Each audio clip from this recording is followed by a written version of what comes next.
one of my favorite stories from the last couple weeks was the fact that the famous story about what happened in D.C. when Trump wanted to have a historic church, and he was accused of ordering that the protesters by the church get tear gas so that he could have his photo op. The media ran with that story for weeks and weeks and weeks. Even right-wingers were believing he did it and condemning him for it, thinking, well, this was just awful. Why would Trump do this? Turns out it was bullshit. Well, that's not the only story that, was thing, because, like, as we've learned in the past few weeks, Fauci emails and... Exactly. But it's just like they just lie so frequently. This is not just a flub on their part. This was a straight up lie.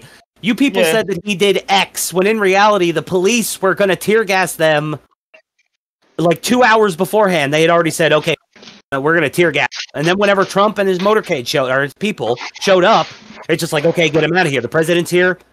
Gas them. We gave them every opportunity to disperse on their own. We told them we were going to gas them. We warned them. They refused to leave. Gas them. And then the other thing the media didn't talk about, already burnt down one church. Well, I don't know if they burnt it down. I'm not sure if they saved the church or not. But they set fire to one church already. Yep. And I remember a particular friend of mine was showing me this story and like, look what Trump did. And I'm just all like, yeah, I don't believe that. Like at the time, I was just all like, well, multiple sources are reporting on this. How can you not believe it? I'm all like, because multiple sources are CNN, MSNBC, The Daily Beast, blah, blah, blah, blah, and then like a couple right-wing sources, whatever. And I'm just all like, I just do not believe this story. I don't think it happened this way. And he's just like, what did the protesters do? Were they stand there peacefully protesting and he tear gassed them for no reason? Or had they been violent before? I don't know. You can't trust the media. And he believed the story. And then here it comes out this. And then we talked about it and he was all like, oh, well, shit. Like it wasn't like a... Well, it's like, the whole multiple sources thing has always frustrated me. And I think the best way it's been put is by Dinesh D'Souza. The thing is, like, I sort of knew about it, but I could never find a way to actually put it in words, right? Where it says, where it goes, something like this. Let's say MSNBC reports one thing, and then CNN reports on the reporting from MSNBC, and then the New York Times reports on the reporting from CNN and MSNBC, and then, the Washington Post reports on all three of them reporting it. And it's just like, yeah, but you're all basically just reporting on the same thing, aren't you? Yeah, like why? Then you've got a whole net of sources now that say all say the same thing. So it's like it seems like you're legitimate, but in reality, you're just doing the Destiny thing of talking so fast that people can't keep up. One criticism I can kind of lay at the feet of a lot of YouTube journalists, and these are even ones I watch, is that they have sources because they were like Tim Pool in particular. From where he was an actual journalist at one point, he has a lot of genuine sources, a lot of people that he talks to, that he gets information from, but by and large, his content is, I'm going to sit down and read other people's and give my opinion. Like, go out there and actually do the journalism. Yeah, which is why his attack on Andy No was, like, more smooth-brained than fucking ever. Exactly, but I mean, you can say that about any YouTube journalist at this point. It's like, I get it, you guys, like, a lot of you, like, especially the ones that don't have journalism degrees or anything like that, didn't go to school for this shit, you'd think that they would be the ones who'd really want to go out there and be the boots on the ground journalists, rather than just relying on. It's funny you point that out because, like, for example, Crowder's Crew is more journalistic than a lot of journalists. Yeah, they go out and actually do shit. Like, he gives John Stossel credit for his style of reporting, and it's just like you can see it all over. I don't know if you're familiar with John Stossel's work. John Stossel. He was a expose specialist. Yeah, I remember. See, like we're too old, but I actually remember when he used to work on 2020.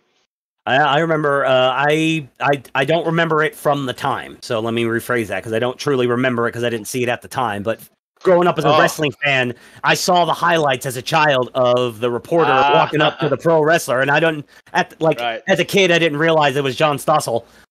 Years later, but I just remember the reporter going, I think this whole thing is a show. And then Sid Vicious, it might not have been Sid Vicious, I can't remember who it was, but just bitch slapped him twice.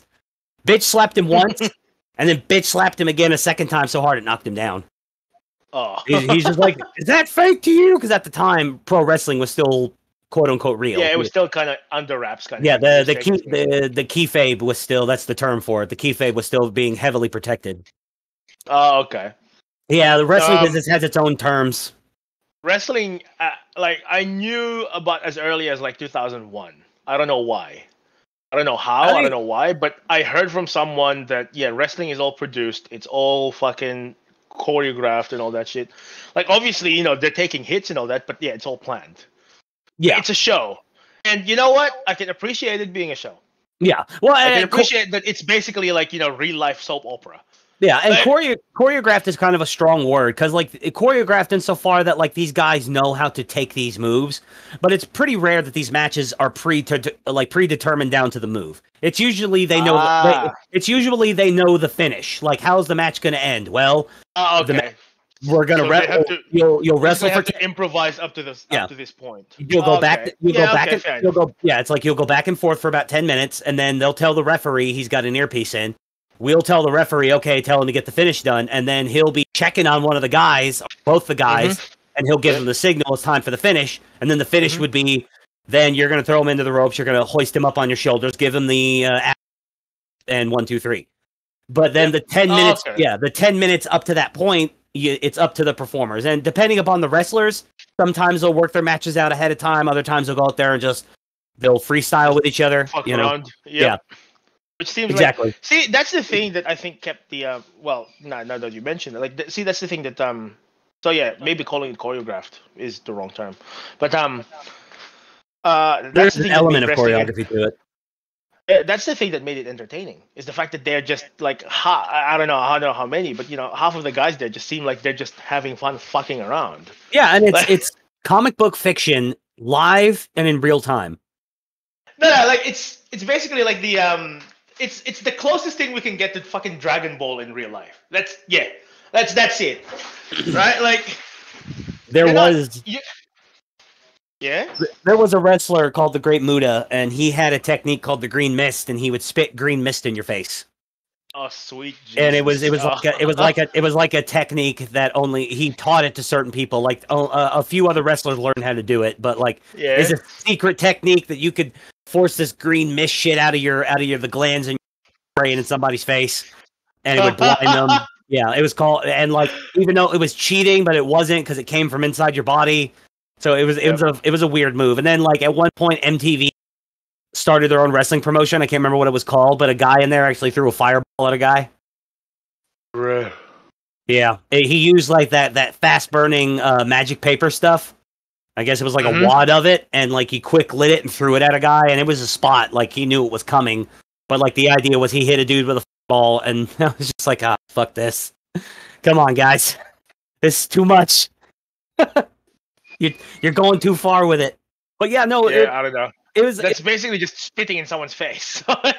Yeah, and it's exactly, but like it's funny how much that kind of keyfabe model applies to modern news, because there's the real world, there's what's really happening, and then there's the story that you're being told on screen. The keyfabe, like Clown World, the keyfabe is that Russians hacked the 2016 election and got Trump elected. The keyfabe is that no hacking, no kind of fuckery happened in 2020, and popular candidate of all time.